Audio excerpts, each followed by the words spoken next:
Joining us now to talk about how the global financial crisis is affecting lower-income countries in sub-Saharan Africa is VOA's economic correspondent, Barry Wood. Barry, welcome. Thank you.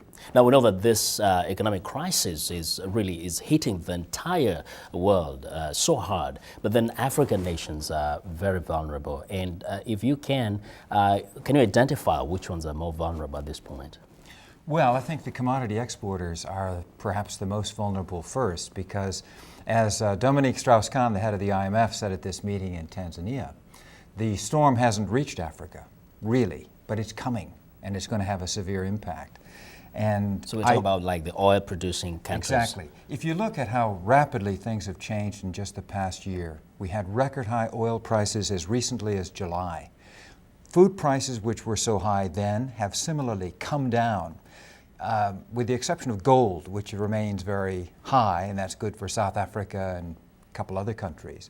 Essentially, commodity prices have declined as the world economy has slowed down. So I think you could identify probably not one country in particular. Oil exporters, viewers know who they are, and the major food exporters and soft commodity exporters, they're another. Yes. Now, we know that the big countries like the U.S. and the European Union are working on stimulus plans for their own countries, but also there are talks about, increasing the funding for the IMF to about $500 billion US.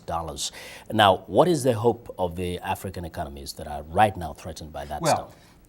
The stimulus is, of course, going to be helpful because the stimulus is intended to really get money into the hands of consumers and keep economic growth going. Africa, by the way, Vincent, is still going to grow by 3%, say but most that is economies. Still less than what That's it was projected to grow at about 6% exactly. by last year. So that's quite significant. Yes. But I think that if you increase the resources of the IMF, first of all, you make them able to really respond to emergency calls on their resources. And when there's that kind of money made available, it's going to get to African countries. So it's great news for Africa that this is going to happen. Now, very, very briefly, we know that progressively some are going to say you have to rescue even these African economies. Why is it important for wealthy nations to rescue African economies that may be threatened to go under? Well, you know, there's a big debate on that, isn't there? Yeah. Because this new book by the Zambian economist that would suggest that aid is counterproductive. But it is important to rescue any economy that is in trouble because living standards go down, people may be hungry, they need help. Obviously, a helping hand has to be extended.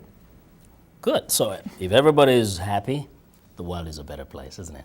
Well, I think so. And look, this meeting in Dar es Salaam has had positive effects, Vincent.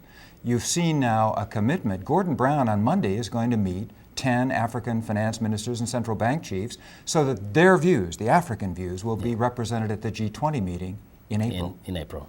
Thank you very much. That is Barry Wood of the Voice of America. Thank you very much for joining us today.